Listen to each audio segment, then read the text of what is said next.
Hi guys, welcome to my channel. If you're new here, my name is Mary. Recently I made a video about things German parents don't say to their kids, and one of my viewers, Vanessa T, left me a nice comment, and she shared with me with her observations about German parenting, and it was so nice to read her comment and to see just her point of view, how she experiences this whole thing in Germany. And she asked me to make another video where I can talk about Armenian parenting and compare it kind of with German one. So today I wrote down 10 points about differences between Armenian parenting and German parenting. Before starting my video, I just want to tell you that I'm in no way saying that one of them is right or one of them is wrong, because if you're a parent, you know there is no right and wrong, there is only your way. And I don't want to offend anyone. It is just my point of view. So let's jump into the video. So the first point I wrote down is about the age of parents.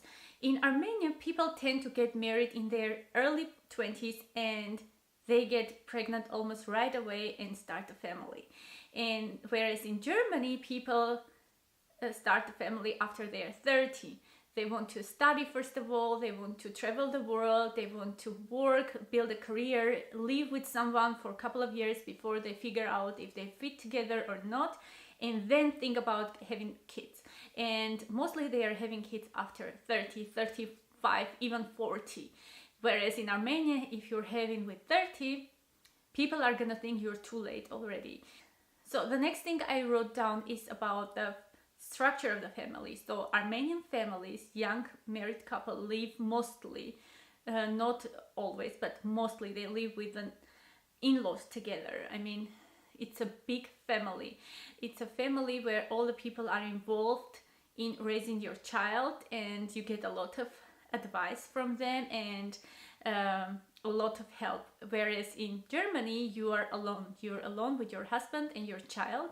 No one comes, no one helps. Of course, if you ask, they may come and help if they live near to you, and they don't get that much help, so they're responsible for their child and they have to figure out a way to make everything work. The next point is about breastfeeding issues, which Vanessa also wrote down in the comments. And if you're watching this video, hi Vanessa, it was interesting to read her comment really about breastfeeding in Armenia. Armenians tend to breastfeed. But it's not like there is no other way, you have to breastfeed because it's the best. Of course they do it because they want the best thing for their child, but on the other side, as we don't get a lot, as our salaries are not that high, we can't afford really to get the formula for the kids, so we do everything possible and impossible to breastfeed our children. And breastfeeding publicly, what Vanessa said, it's not common. I mean, it's actually, you will never see a woman breastfeeding outside. And I think if I go to Armenia and I breastfeed my child in public, I'm gonna get some looks and some comments from the side because it's not welcomed at all. I don't think it is welcome. And in Germany, Germans are very relaxed when it comes to breastfeeding. You will never hear, if you can't breastfeed your child or you don't want to breastfeed your child, no one is gonna say you are a bad mother, you don't love your child, blah blah blah, what are you doing. They're not gonna mix in anything you're doing. They're very relaxed. They try to breastfeed their kids, and breastfeeding outside, in public, in restaurants, in the park is completely okay. I mean, no one is gonna look at you when you're breastfeeding. The next point is about the routine. So some Armenians may disagree with me, because I know if the people are hard work, like working 40 hours a week, they have to be in a routine, kind of routine.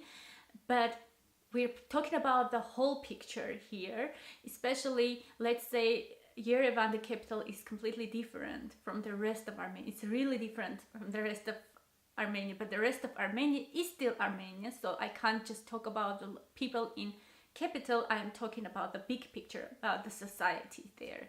So about the routines, Armenians are very relaxed, which is on one point good. They're relaxed. They don't care when you wake up, when you eat, which time exactly. We're talking about the exact times, okay? in which exact time your baby takes nap, or in the evening when she goes to bed. They don't care about that. They are kind of, oh, we wake up when we wake up, we eat when we are hungry, we nap when we're tired, and in the evening we go to bed all together. So it means if the parents are sitting till 11, 12 o'clock, it can be that kids are sitting with them and in the living room and doing their things, playing or watching their cartoons, whatever. Whereas in Germany it is very, very strict. I mean, Germans stick to their schedule and there is no 5 minutes here or there. I mean, they're very exact. It means if we are a family who have to wake up early in the morning, like 6 o'clock, and it should be 6 o'clock, everyone should get up at 6 o'clock. Everyone should be on the breakfast table at 6:30, for example. And we are having lunch at 11 o'clock, 11:30 we're napping, and in the evening we're going at 7 o'clock to bed. I mean, it is so exact that sometimes it can frustrate me a little bit.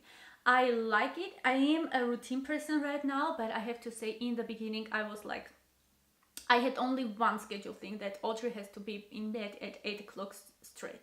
I mean, it doesn't mean she will have her eyes closed, but she's gonna be in bed at 8 o'clock without any discussion, without any excuse, no matter where we are. Even if we are in a party or on a wedding or whatever, I'm gonna take my kid and come home and bring her to bed at 8 o'clock straight.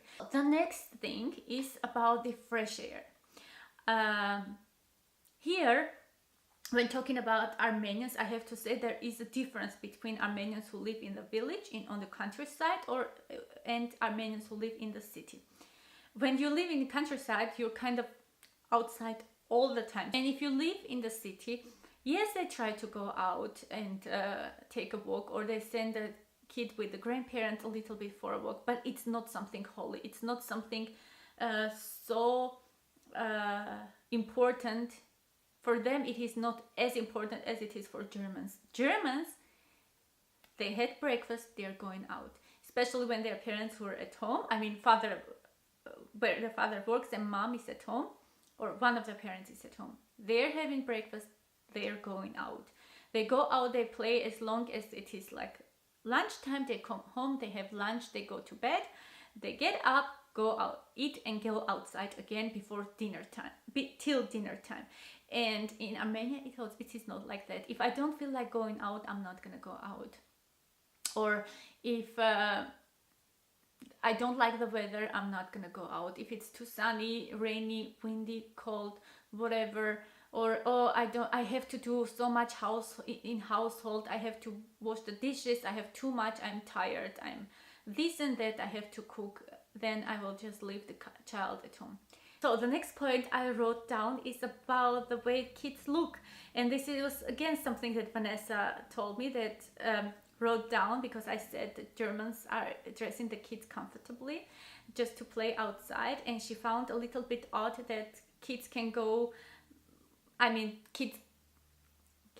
to church with casual clothes and they won't be dressed up for church or something. Then Vanessa, I want to tell you, Germans, especially East Germans, they don't care how they look like. Actually, I remember when I came to Germany and I was this like fancy girl, all in makeup and high heels, and I went to opera all dressed up with like, you know, cocktail dress, and was like, oh, I'm going to opera. And I went and I'm like, what? People wearing jeans, people wearing sports shoes. I mean, without makeup, without anything, just casually dressed, the way you will dress up to go to a park. And I was like shocked. So for me, it is now so normal to see the kids casually dressed. I mean, I'm not experiencing this shock as I had in the beginning. In Armenia, it is not like that. The kids have to be clean, the kids have to be fed, they have to be nicely dressed. When they're going to a wedding, they have to be nicely dressed. When they're going out, they have to be nicely dressed. And I love that. I love when the kids are looking neat and clean. The seventh point was about pacifiers, and Vanessa mentioned about pacifiers as well, that Germans are very relaxed, and they are relaxed. I remember when Audrey was taking pacifier, she was very attached to to it, and she was almost 3 when we got finally rid of it. And no one cared here. I asked her daycare, I asked her if she can help me to cut the pacifier out. And she said, you know what, don't make that much stress, she needs it. Then she should have, as long as she doesn't have any kind of problems with her teeth and the dentist didn't say anything, then it is okay. Because otherwise, if you force her to give it up, then she will start biting her nails or other things may come up. And she said, leave it till she's 3 and she understands already. Then you can say like, Santa took it, or I don't know, elves took it or something, or exchange it with something. You can find a way to exchange it with something without traumatizing the child. And I have never heard a comment here. I have never heard from any German making a comment about Audrey having her pacifier outside when she was almost 3. In Armenian, on the other hand, your child is 3 and they start forcing you. Like, you will hear from all the sides, from the parents, from relatives, aren't you trying to give up your pacifier? Aren't you trying to... She's a big girl, he's a big boy, blah, blah, blah. And the same goes with the toilet training. Germans don't care. When the child is 3, they say naturally, you just... anything you do, you have to try not to traumatize your child. You have to find a way not traumatizing your child, and you have to find a point when your child can understand himself or herself why he is doing that.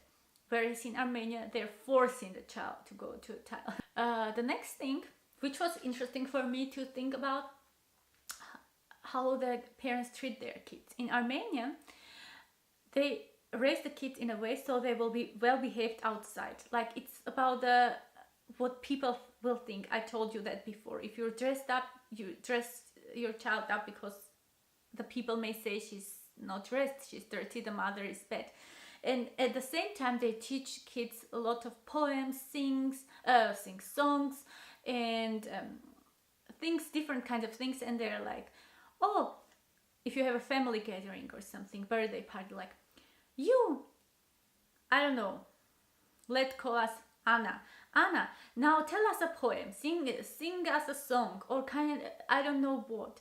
And so to show the other people that, look, my kid is intelligent enough to know this poem, that poem, she knows this song, so we're so clever, we're so cool. Germany, on the other side, they don't care. They will never embarrass their child in front of you and say, tell us a poem or sing us a song, because it is embarrassing. I remember I was so embarrassed. I was a little kid who knew I was not dumb or something. I knew a lot of things, and I felt all the time embarrassed that I had to stand up in front of all relatives and tell them poem. It was so embarrassing, and Germans, they don't treat their kids like that. The 9th point is the different ways of raising boys and girls in Armenia. In Armenia, when you're raising a boy, you are making sure it's a boy. This is completely not my style. I mean, I'm so against it. I'm like, I hate that thing. But it is the way it is. They're raising kind of machos there. Boys can kick, can make like whatever they want. The especially grandparents are so proud to teach their grandsons, like swearings and stuff, like bad words, and they're like, you're 1 year old, tell your mother this, and he's saying something like that, and like, wow, we are raising a real boy here.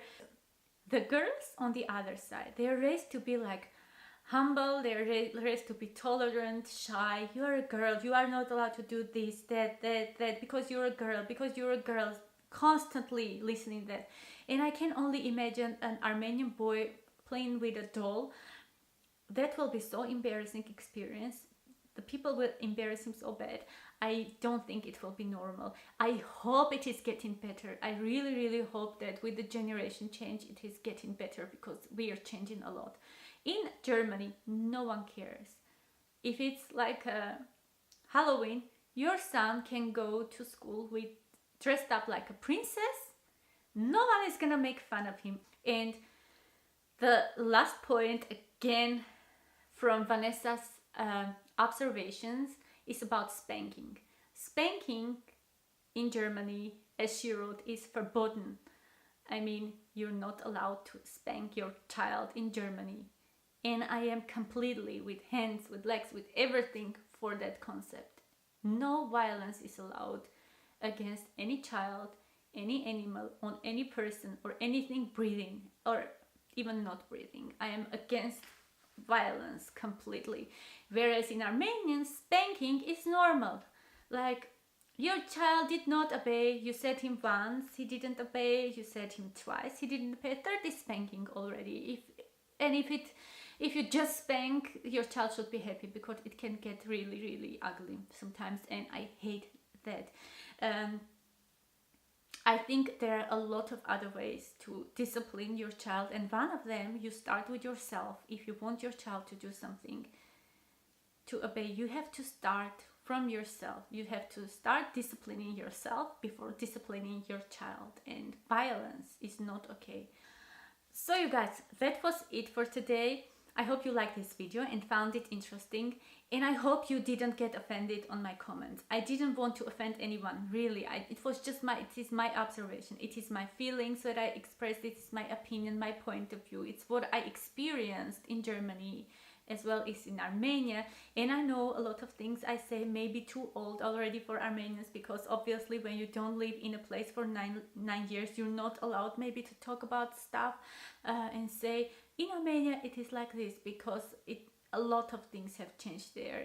Write me in the comments, what do you think, what are your observations, or maybe you disagree with something. As long as we stay respectful, everything is fine, because everyone has his points of views. So if you like my video, give me thumbs up, subscribe to my channel, and I'm gonna see you in my next videos. Bye!